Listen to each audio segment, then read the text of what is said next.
Hey, what's up, boys? So this is a little bit of what I have so far. So the joke I'm going to open up with is, of course, you guys have already heard, how do you make holy water? You boil the hell out of it. Ha ha ha. It's a little dad joke. And then the topic is having wisdom in and with relationships, right? So it's the choices, right?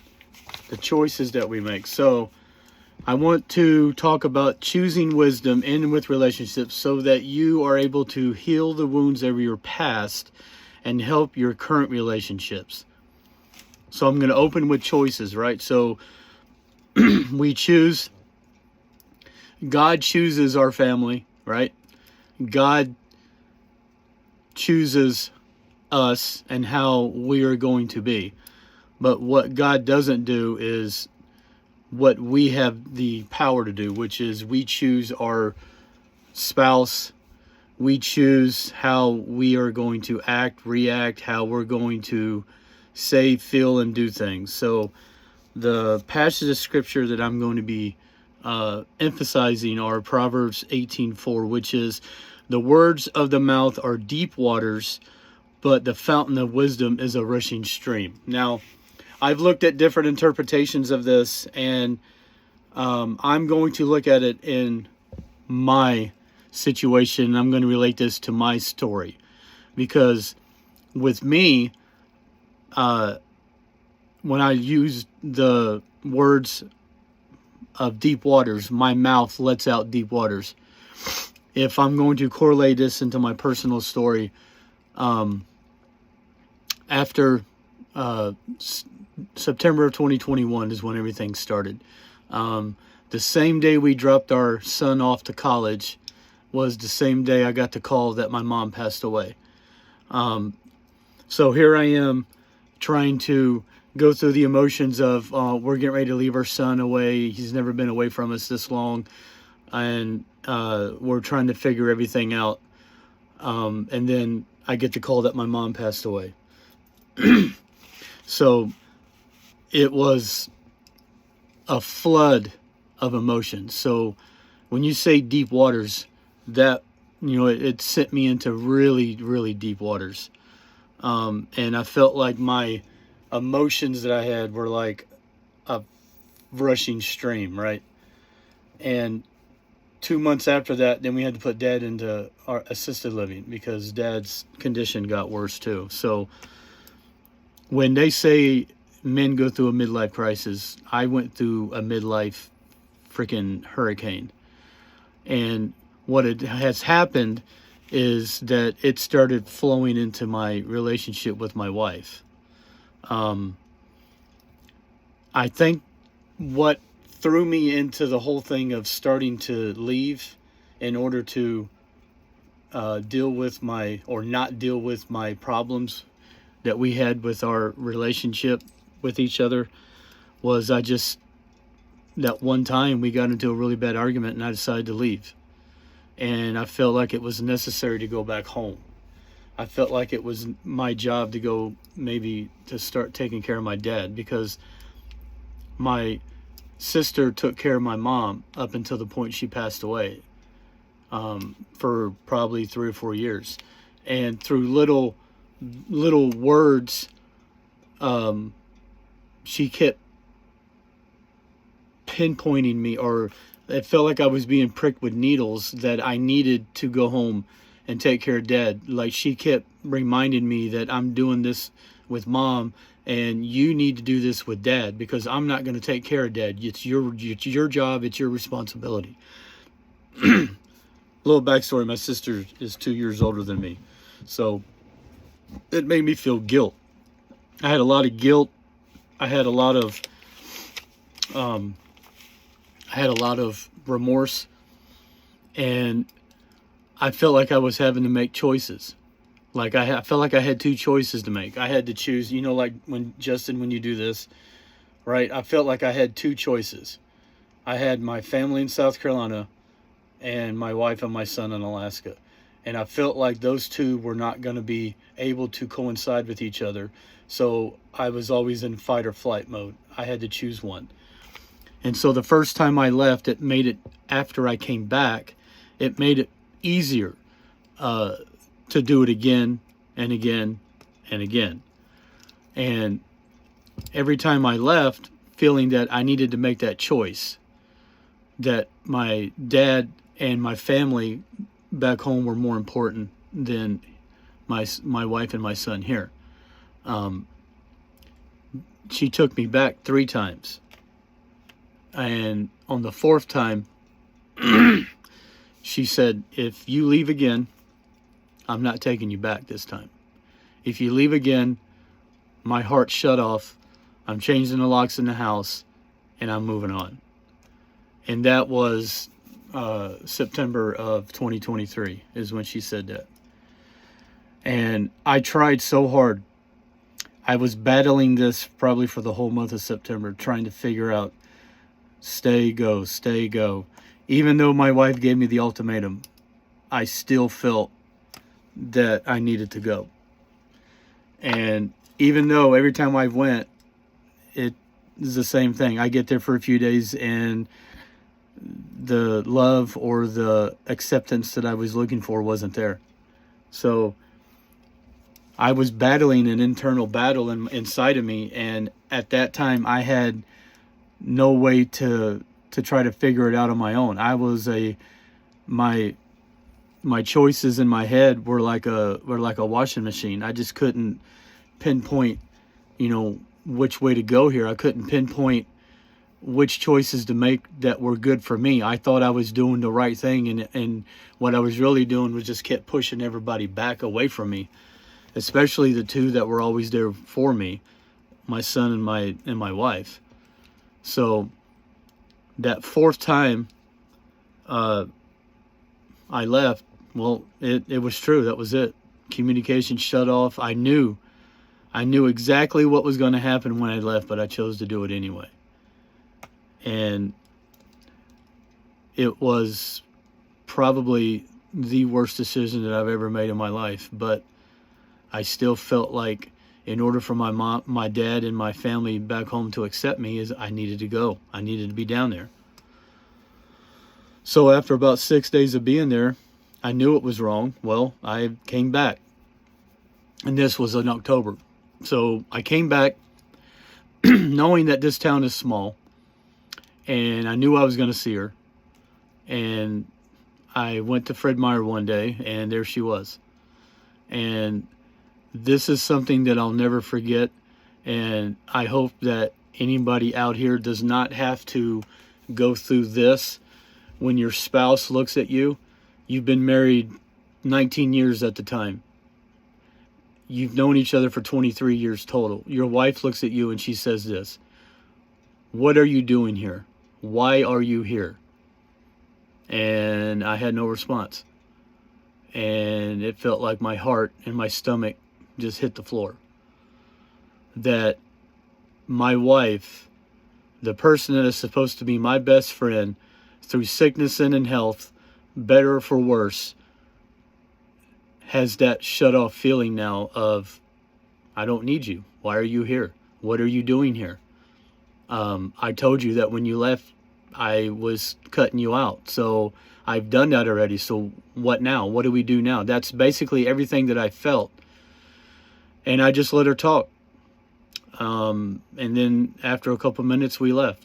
And that was my lowest point. I had already hit a low point, but that was the lowest. I went back to my hotel room and I cut off all the lights, and I just looked and said, God, I need help. This is the only person that I could go to, because at this point it made me go back to my suicide ideations. That it was easier to just leave, because at that point nobody cared anyway. I felt no love from anybody. I'd already disowned and shut off my family in South Carolina, because now they're mad and upset because I left. And then now I have my wife and son that don't want to talk to me, and have shut me off. So at that point, I said, well, what's the use? Why? Nobody cares. And then I asked God. I said, look, you're the only, this is the only one I can talk to. You're the only one that's going to be here to listen. And that's when it all started. That's when the Dwight that you see now started, was in that moment. Because my wife, now that we've talked and we've, rekindled and everything, she's told me that I was just like Judas. She said, I thought I married Judas. That you were telling me something to my face, but behind my back you were stabbing me. And that was powerful, because when you look at Judas, everybody knows some of the story, but how powerful is it that God chose Judas, knowing that Judas was going to be the one that was going to turn him in to Pilate and the soldiers to have him crucified. How powerful is that? That you choose one of your most loyal people, one of your 12 disciples, to be with you, by your side, knowing that in the end, he's going to be the one that's going to put you on the cross. So a little backstory about Judas. We all know that, Judas betrayed him and went over and kissed him on the cheek, so then the soldiers would know who the Messiah, the leader of the Jews, was. But did you also know that Judas is the only disciple who never called Jesus Lord? He always called him Rabbi. So, knowing that he didn't already recognize that, he was already disconnected from God. And just so you know, God is never surprised when you deceive him, because if you've never seen him as Lord, right? And that's pretty powerful. It's pretty powerful. So for your spouse to call you Judas, like even now, I still feel pain. I feel hurt. I feel a lot of things, because my words were nothing. My smooth words of, oh, I'm not going to leave. I'm not going to do that. I don't know what you're talking about. Throughout my life, I had always gotten away with smooth words, talking, being able to talk my way out of something. Well, that's good if you're a politician, and that's good if you're an attorney or a lawyer or a judge. But it doesn't work when you're married and you're telling everything to your wife that she wants to hear, but you're not doing the actions that she's wanting you to do. So it hits hard. It makes you think to yourself, like, what is going on? What am I doing wrong? Well, what you're doing wrong is if you're not in touch with God, then all you're doing is living in worldly things, and you're not living in the word that God tells you to. So as a man, we usually keep our future plans deep inside of us. There's a lot of men, most of us, we don't let out our deep feelings or deep thoughts. We keep it inside because, we're manly. We don't want to, we were supposed to be the man of the house. We're supposed to be the tough dad to our kids. So a lot of us don't let out a lot of emotion. We keep it inside of us. There's nothing wrong with that, but in order to let people know what's going on inside, and to let people better understand you, and to form healthy and strong relationships, you got to let that out, right? You got to let people know what's going on. And, from my own personal experiences with PTSD, that was another part of my problem, is that I always kept my emotions inside, and I always kept my feelings and thoughts and everything inside, because my trigger word is suck it up. From the time I was a kid to the time I was, even up till probably a year or so ago, the word that always stuck with me is suck it up. Nobody wants to hear your feelings. Nobody wants to hear your emotions. Nobody wants to hear what you're crying about. Nobody wants to hear that. We only want to hear the tough stuff, right? Dad telling me that if I come back inside again from the kid in the neighborhood beating me up, he's going to give me something to cry about. Well, that's what led me to hit the kid and run him up a tree. Was it the right choice? No. But in that moment, it felt like the right choice I needed to make my dad happy. Not so much for me, but to make my dad accept me. Getting off the bus stop, getting off the bus at the bus stop, and being in a dead sprint to come home, which is about a half a mile down the road, because the older kids in high school were waiting at the bus stop just to mess with me, just to beat me up. So I was constantly running. Then into my adult life. I get into my adult life, and it's the same thing. Join the army, right? Suck it up.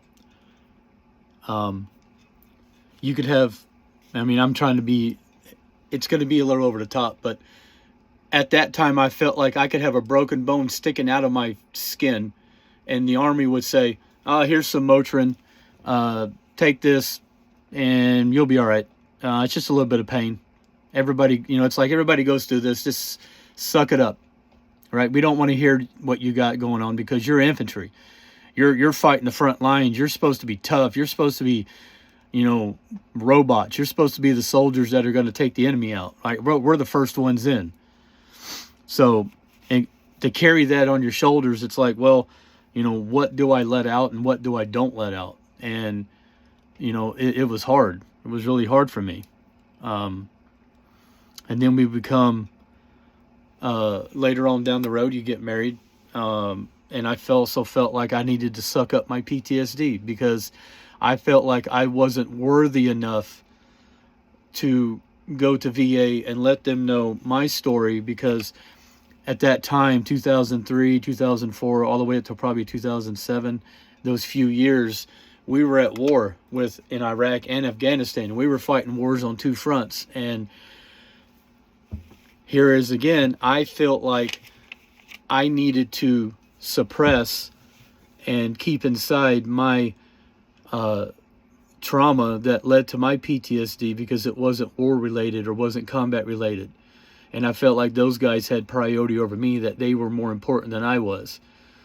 And that's what led to a lot of bad choices and a lot of bad experiences and a lot of bad trauma in my marriage, because my anger just kept getting worse.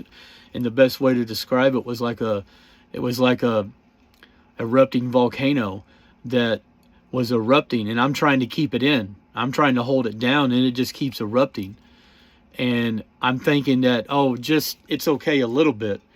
And I didn't think it was that bad. And it was really that bad. It was very, very scary to my wife. Led to multiple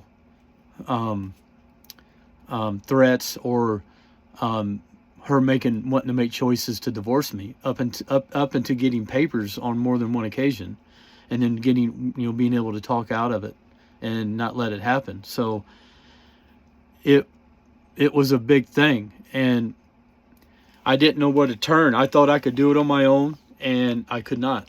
So I had to make that choice to go outside the house, go to VA and say, look, I got a problem and I need help and I need somebody to help me.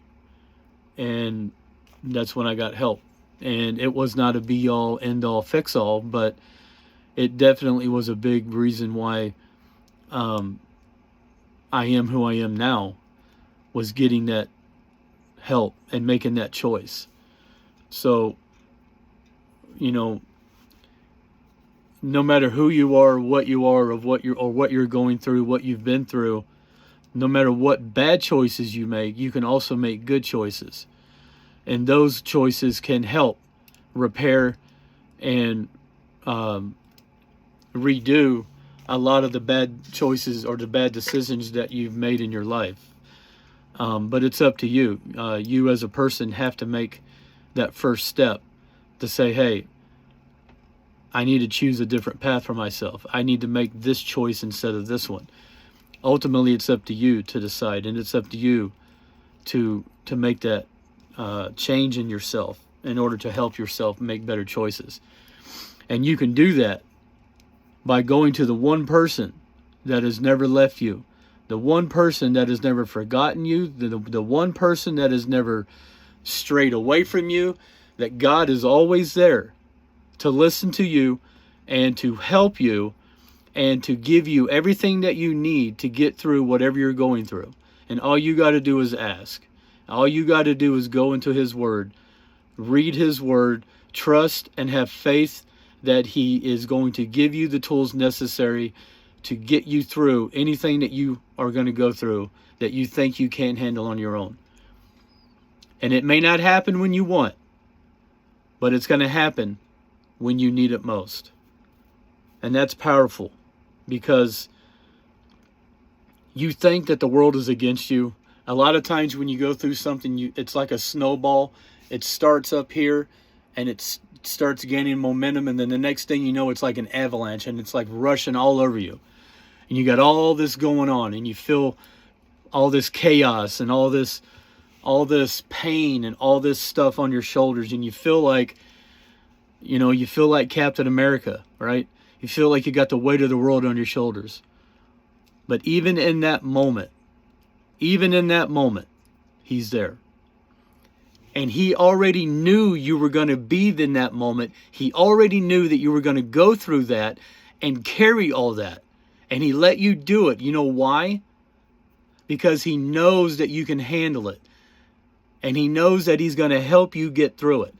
And by doing that and going through all that stuff, making all those bad decisions, and then on the other side making good decisions and good choices, now you're going to be set up for success. You're going to be stronger. You're going to be better. You're going to be mentally healthier, and you're going to help people. That's why we are able to go through what we go through as God's soldiers, is because we know we can help people on the other side. So, I have a closing. Okay. Most of us can recall a time where they have overpromised and underdelivered, or made choices and then they ended up being bad choices, right? Or maybe said too much to someone or some in a group of people, and then your words come back to bite you. We've all been there, right? But it's how you come through that, right?